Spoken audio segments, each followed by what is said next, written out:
Hey guys, in this video I want to talk to you about the 5 reasons why it's essential for you to become a visionary leader. If you want to be a truly influential leader, you need to learn how to be a leader that sees the bigger picture. Come on, let's get into it.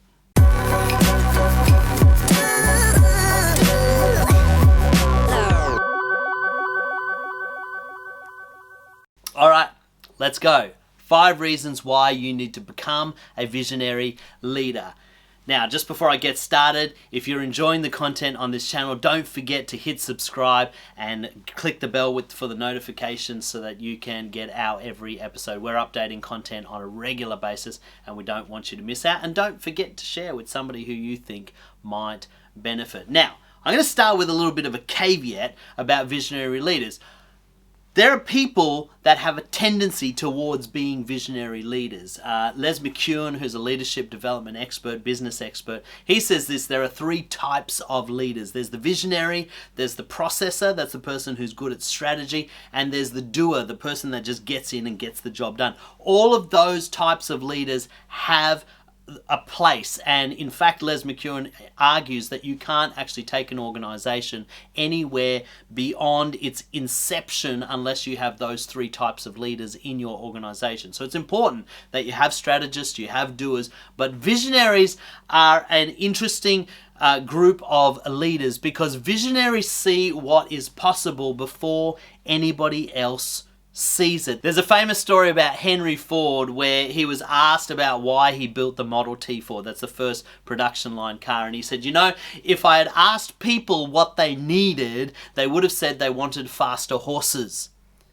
It took the visionary leader to realize that what people needed was not faster horses, but a more economic motor car. And so that's why he developed the production line car, and the Model T Ford actually spawned our whole car industry that it is today. And sometimes visionary leaders need to be able to see beyond where people are at currently. They're the people that can see into the future and see what's coming down the path. They're the ones that can make decisions that are going to help down the path rather than making decisions just for the now. Another great example of this is Steve Jobs. You know, many of the things that he brought to market through the Apple Corporation were not his inventions. He didn't invent a lot of the technology that he brought to market, but what he did was he was able to see what technology would become integral to the future of people's use of computing. And so he was able to implement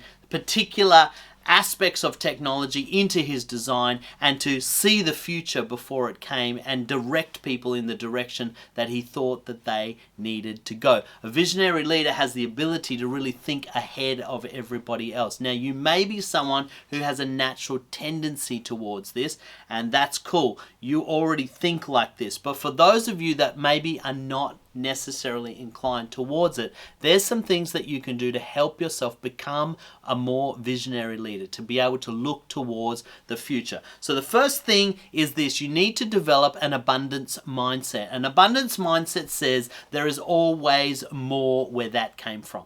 An abundance thinker never gets limited by what they see in front of them. They never get limited by, say, the resources or the technology or the skill set that is in front of them. They never see what's in front of them and say, I don't have enough, we can't do it. An abundance thinker says there's always more where that came from. So if I haven't got the skills or the tools or the resources to do what I want to do now, I'm going to go out and I'm going to find it. Or I'm going to go and find somebody else that can help me find it or help me achieve it.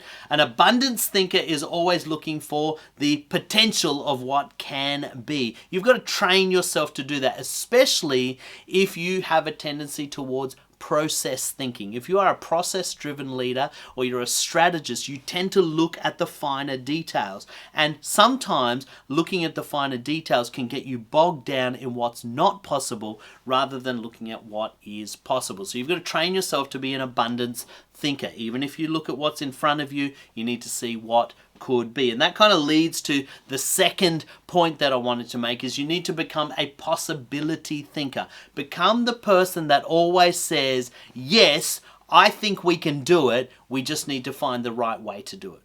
Don't be the person that always errs towards the glass is half full. No, I don't think we can do that. Or no, that's not possible. If you are always tending towards the negative end of the possibility spectrum, then what you are going to find is you are not going to be visionary. You're not going to be looking to the future. You're not going to be leading people towards what is possible. What you're going to do is you're actually going to close yourself down. You're going to close down the people that are around you, and you're going to find that you achieve far less because you're not looking at what's possible. You're looking at what you perceive to be impossible or not possible. Don't look at what's in front of you. Be a possibility thinker. Look for ways to get it done. Look for the possibility of what could be, not at what couldn't. I mean, there's a famous story, and I'm probably not quoting this right, about Thomas Edison and the light bulb. And when he was quizzed about all his many failures, I think he had like about 1,000 prototypes of the light bulb, and he was asked about all his failures. He says, no, they weren't failures, I just found out 1,000 ways that I shouldn't use to make a light bulb. And so you've got to always look at the things that are not happening the way you expected, or maybe your perceived failures, as not at the end of what's going on, but actually the possibility of going forward.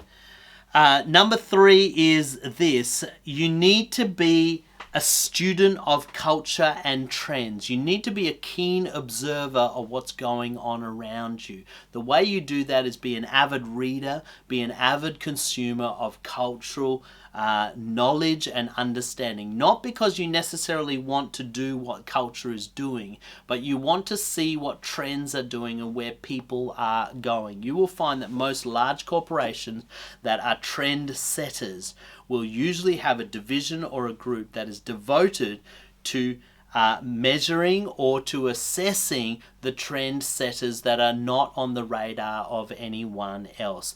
You know, in Coca-Cola, I remember seeing a documentary on their marketing division, and they have a whole division that's devoted to talking to young people about the latest trends and understanding what young people are doing. Very often, teenagers set the trends of the future. Another way to look at it is if you look at social media, almost every social media platform that has been released over the last decade or so has started out with teenagers.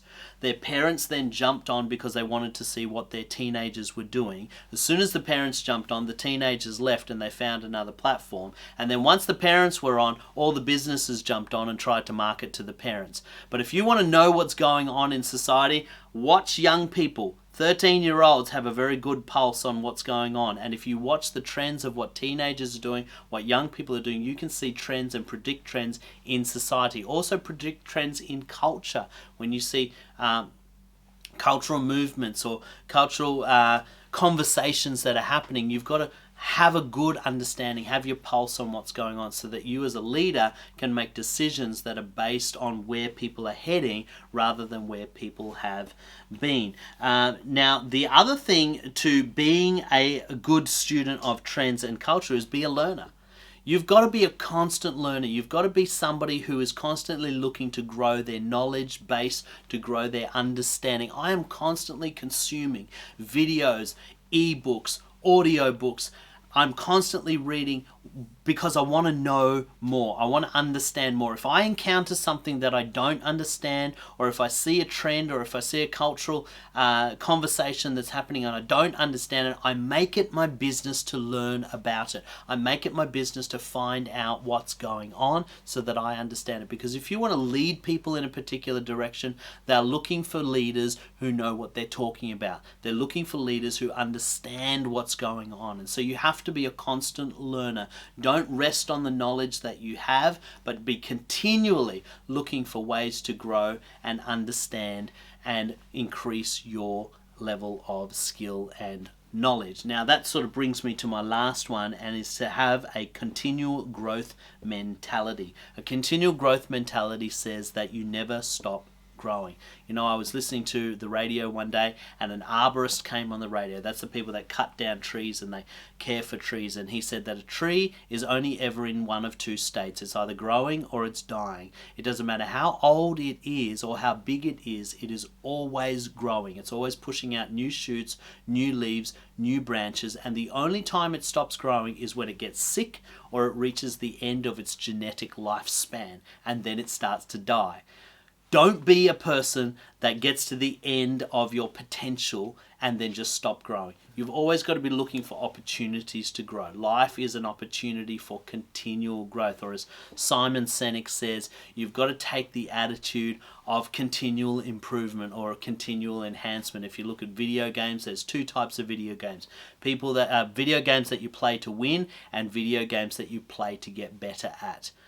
Be the person that plays to get better. Don't be the person that plays just to win. So that's 5 keys that will help you to become a more visionary, more future-focused leader if that's not particularly your strong suit. And I hope that that will help you make greater decisions and help you lead your teams and your organizations onto greater successes. Hey, thanks so much for tuning in. I hope you got a ton of value out of that episode. Don't forget to let us know what you thought in the comments. And if you have a topic you'd like us to cover next time, we'd love to hear from you.